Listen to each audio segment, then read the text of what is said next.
Hello అండి, welcome to my channel. మరొక వీడియోతో మీ ముందుకైతే వచ్చేసాను. అదేంటంటే పాలక్ పనీరు ఈరోజైతే మనం చేసేద్దాము. అది ఎలా చేయాలో ప్రాసెస్ ఏంటో మొత్తం అయితే మీకైతే చూపిస్తానండి.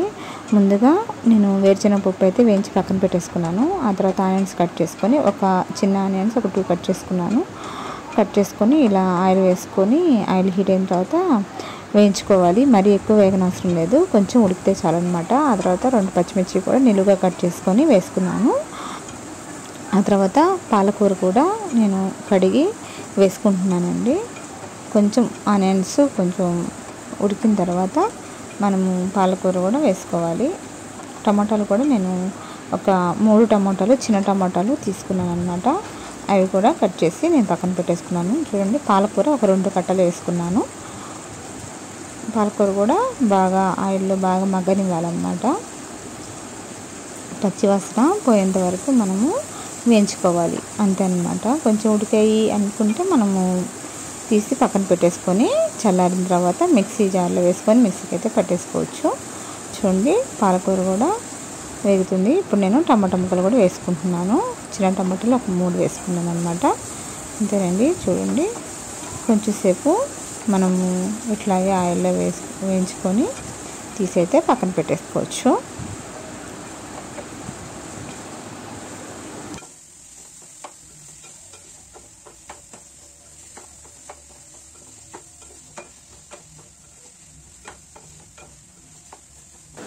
మొత్తానికైతే వేగిపోయాయి.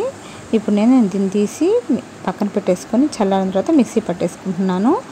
ఆలోగా ఒక దాంట్లోనే మనం వేయించి పెట్టుకున్న ఆ డేక్షాలోనే ఆయిల్ అయితే యాడ్ చేసుకున్నాను. ఆ తర్వాత కొంచెం ఆవాలు, జీలకర్ర, కరివేపాకు కూడా యాడ్ చేసుకున్నాను. ఒక 2 టేబుల్ స్పూన్ల వరకు అల్లం వెల్లుల్లి పేస్ట్ అయితే వేసుకున్నాను అన్నమాట.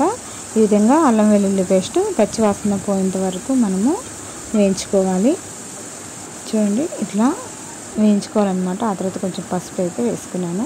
ఇప్పుడు కారం కూడా ఒక స్పూన్ వరకు నేను వేసుకుంటున్నాను అన్నమాట. ఒక స్పూను కారం వేసుకున్నాను.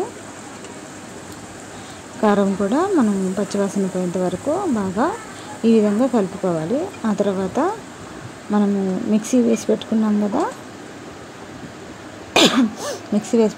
కదా, అది కూడా ఈ పేస్ట్ ఏంటంటే మనం వేయించుకున్నాం కదా, అవన్నీ అలాగే వేరుశనగ పప్పులు వేసుకున్నాను అనమాట. నేను కొంతమంది జీడిపప్పులు కూడా వేసుకుంటారు.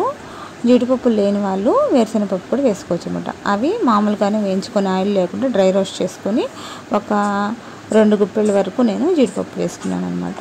ఆ తర్వాత ఇదండి, ఉప్పు కూడా వేసుకొని టేస్ట్కి సరిపడు కొంచెం వాటర్ వేసుకొని లాస్ట్లో మనము పనీర్ చేసి పెట్టుకున్నాం కదండి, ఆ పనీర్ ముక్కలు వేసుకోవడమే.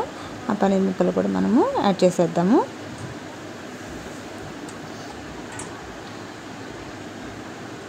అంటే చూడండి, పనీర్ ముక్కలు కూడా యాడ్ చేసుకోవచ్చు.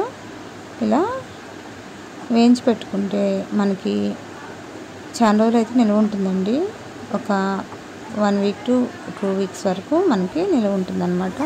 కాబట్టి మనం ఎప్పుడు కావాలంటే అప్పుడు మనము ఇన్స్టెంట్గా మనం చేసేసుకోవచ్చు.